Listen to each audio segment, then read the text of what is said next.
Now, I don't know about you, except you're a nice person, but if I had the opportunity to bring something from science fiction to life, this would definitely be a teleportation machine. I'm so tired of traffic and spending hours traveling abroad, and the idea of getting teleported to any part of the planet within seconds sounds way too appealing. So yeah, obvious choice. Let's imagine we already live in that world from science fiction, and the teleportation machine exists. If you want a fancy scientific name for what we're doing now, it's called the thought experiment. Thought experiments are common practices in philosophy, and they explore creative and unlikely scenarios. The point is not to figure out the truth about these scenarios, but to explore what we believe about them. We're going to have our own thought experiment, and imagine a world where teleportation is something regular. What happens then? And what are the possibilities of that world? Let's take a stroll around London, the capital of the UK.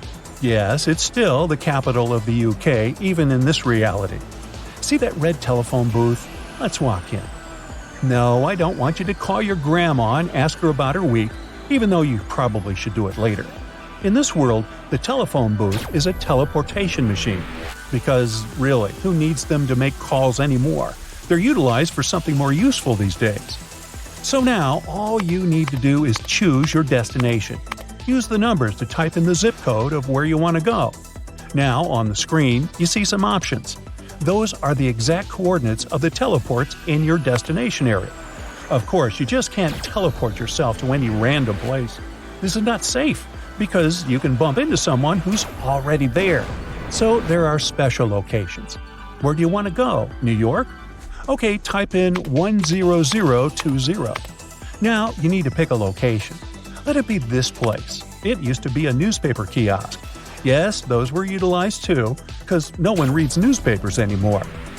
Let's say you're Alex. Can I call you Alex? Well, I will. So, Alex, you confirm your choice and press that button. Suddenly, you feel a breeze, and then you feel that you're dissolving into tiny pieces. Don't worry, it's normal.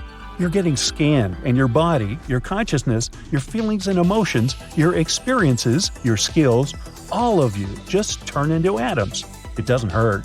Then, a sudden rush, just half a second, like during free fall, and then that breeze again. You can feel that you're getting your pieces back. At first, you can barely feel your body, but just a second later, you start feeling your arms, your legs, your heartbeat, your whole body. You're whole again. You're you. But are you really you, Alex? Are you sure about that? Are you sure that every single piece of you has been delivered to your destination? Are you sure that your consciousness has traveled safely along with your body? Are you sure that this really is the original you, Alex, and not just some perfect replica? Imagine there was a crazy scientist who created your duplicate. Would that duplicate be you? No, of course not. But if you ask your duplicate that question, they would definitely say that they are you. Then why are you, Alex, so sure that the you standing here in the middle of Manhattan is the original you, and not that duplicate who is so sure that they are you? Good question. And we will never know the answer, Alex. This is the question a philosopher named Derek Parfit asked. Is the teleportation machine really a form of transport? Or does it get rid of the original you and replicate a copy in a different place? The chances are it does the latter. Let's imagine that you, Alex, interfere with your future self and treat it badly. This is considered immoral. Parfit says that any kind of harm that one person causes another is morally wrong. Even if you're harming yourself, your future self is a different person. So, basically, a poor diet or skipping the gym is morally wrong too, just like any other risky behavior or endangerment. In his opinion, society must protect individuals.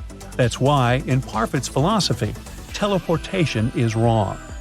So, in a world where such a machine exists, the philosopher's supporters will be the ones who will protest against the use of teleportation machines. Just like environmentalists today, who stand against airplanes because they harm the environment, the new activists will stand against this human teleporting machine. Can you sense the dilemma now? Are you ready to possibly get rid of yourself and teleport your perfect copy to New York just because an 8-hour flight is a small inconvenience?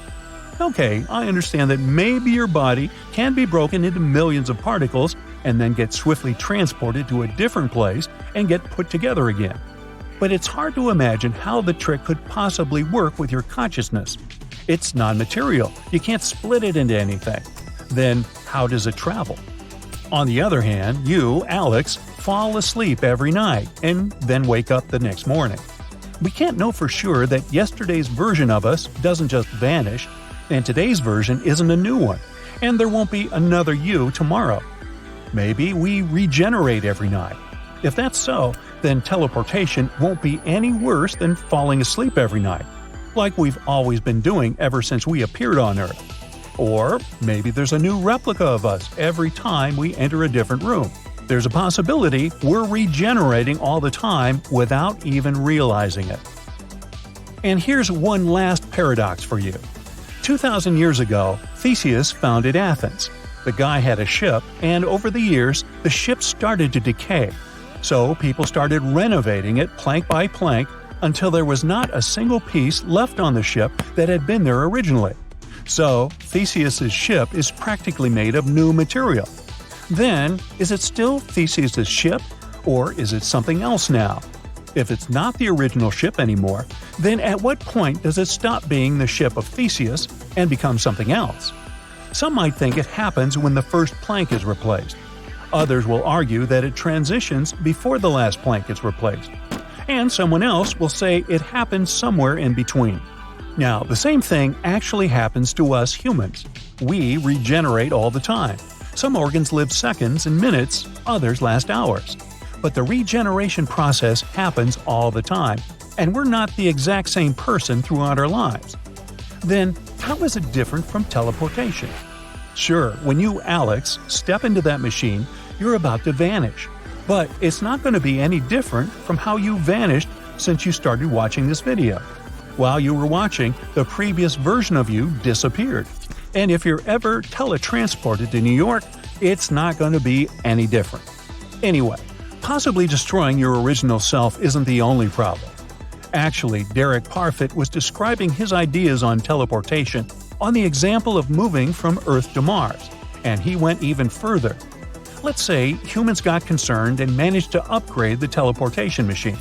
Now, it doesn't destroy the original version of you, but rather just creates your replica in the destination place, and that replica will remember the teletransportation on Earth in the first place.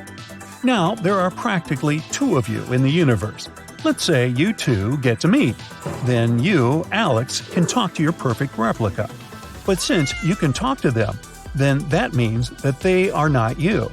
If you pinch yourself, they will feel nothing. If you get sick, they won't feel anything and will stay healthy. So they are you, but they are also a different person. So they aren't really you.